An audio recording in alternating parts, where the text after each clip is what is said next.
turu sëriñ bi ak ci turu njabootu Cheikh Ibrahima Ndao bi yëpp ñu ngi am mbégte bu rëy kontaan bu rëy rëy ci teew bu ngeen teew ci Daaru Salaam ci bis bu màgg bi ngeen jëmale ko jëmbat garab te loolu dara ëpp ko solo ndax garab mooy lépp garab mooy indi naataango ci réew mooy indi taw ci réew kon ngeen jàllale ko Daaru Salaam loolu suñu mbégte la bu rëy rëy suñu kontaan ba rëy la ba tey kon ñu ngi ñaan seen yoon bi yàlla ko yàlla gërëm yàlla ko yàlla nangu garab yi ñuy jëmbal nii yàlla nekk yokkute ndax garab mooy lépp garab mooy indi ndox mooy indi taw ndax te ndox mooy lépp boo xam naa ku la say minal ma kon bis bi daal rëy na si ñun lool lool ngeen jagleel ñu ko ñu def may kontaan bétti ñu ngi nuyu président de la république ngeen jëlal ko suñu nuyoo ak suñu kontaan ci moom ngeen xamal ne ko ñun ñu ngi ci gannaawam ñu ngi koy bàyyi xel bu baax ñu ngi koy bàyyi xel bu baax ñu ngi ànd moom 100% kàddu yi laa bëgg a nuyoo joxe ñaan ñu ñaan tàmbale yëf ci bismillah rahmaan rahim xàggale ko ci alhamdulilah rabbil alamin ñëpp ngeen daal ci jàmm fekk jàmm wasalaamaaleykum wa rahmatulahi taala wa barakaatu. kaddu yi may wax kaddu yi monsieur le maire El Hadji Moustapha Thiam la maire u Daaru Salaam bi nga xam ne tey nekku fi waaye xolam yëpp a ngi fi il est absent du territoire dalal nañ la fii ci Daaru Salaam di wax ne tey tàllal nañ la loxo pour le développement de cette commune qui compte 63 villages juróom benn fukki dëkk ak ñett juróom benn fukki dëkk ak ñett yoo xam ne depuis 2014 bañ fi ñëwee bi ñuy ñëw monsieur le ministre du gudd tuuti rek lay doon waaye damay jël benn thème rek ci wàllu wér-gu-yaram gannaaw wàllu électrification def naa ko ci wàllu nasaraan mbay ma wax ci wàllu wér-gu-yaram 2014 monsieur le premier ministre bi ñu ñëw fii benn case de santé lañ ci fekk ci juróom benn fukki dëkk ak ñett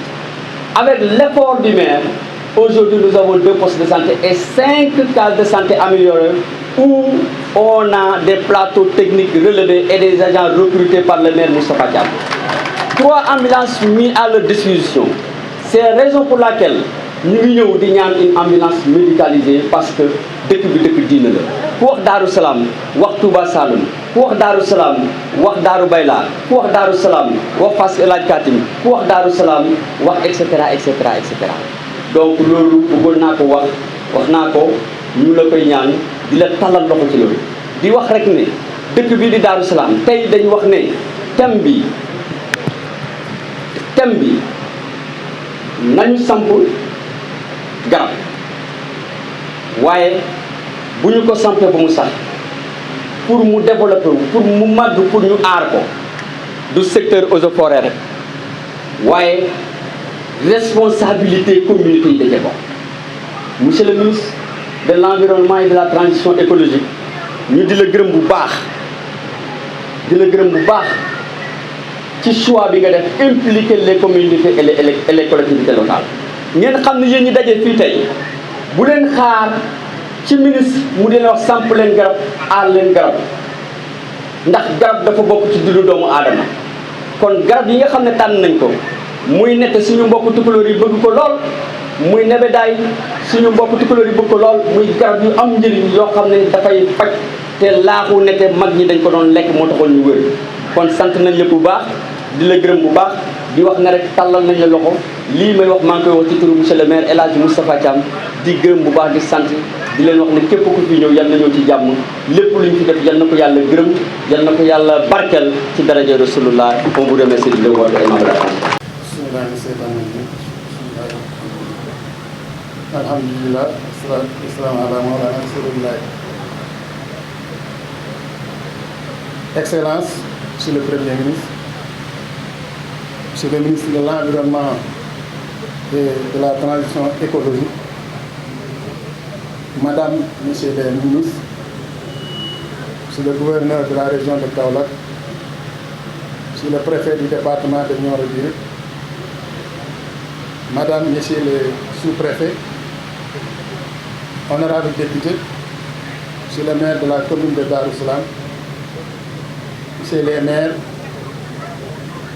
Monsieur le directeur général des eaux et forêts, Mesdames et Messieurs les directeurs et chefs de services nationaux, régionaux et départementaux, Mesdames et Messieurs les adjoints maires et autres élus territoriaux, vénérés représentants des familles religieuses,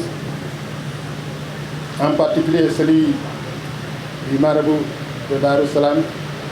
El Hadji Abibou Ndaw. Nous profitons aussi de cette occasion pour présenter nos condoléances à la famille éplorée suite au décès du calife El Hadji Bassirou Ndaw. Paix à son âme. Mesdames et Messieurs, institué par décret numéro 83-751 du 16 juillet 1983, modifié,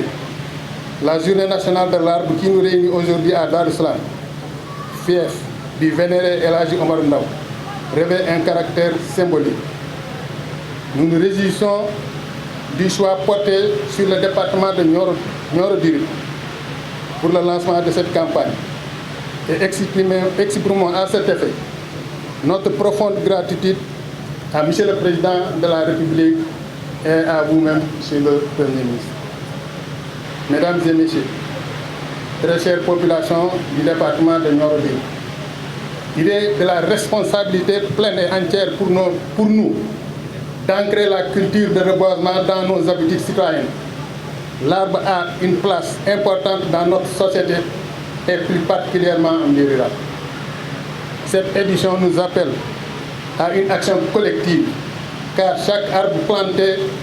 contribue à l'effort national de lutte contre le changement climatique et nous rapproche davantage de l'objectif de 20% de couverts forestiers. À ce titre, nous ne pouvons que remercier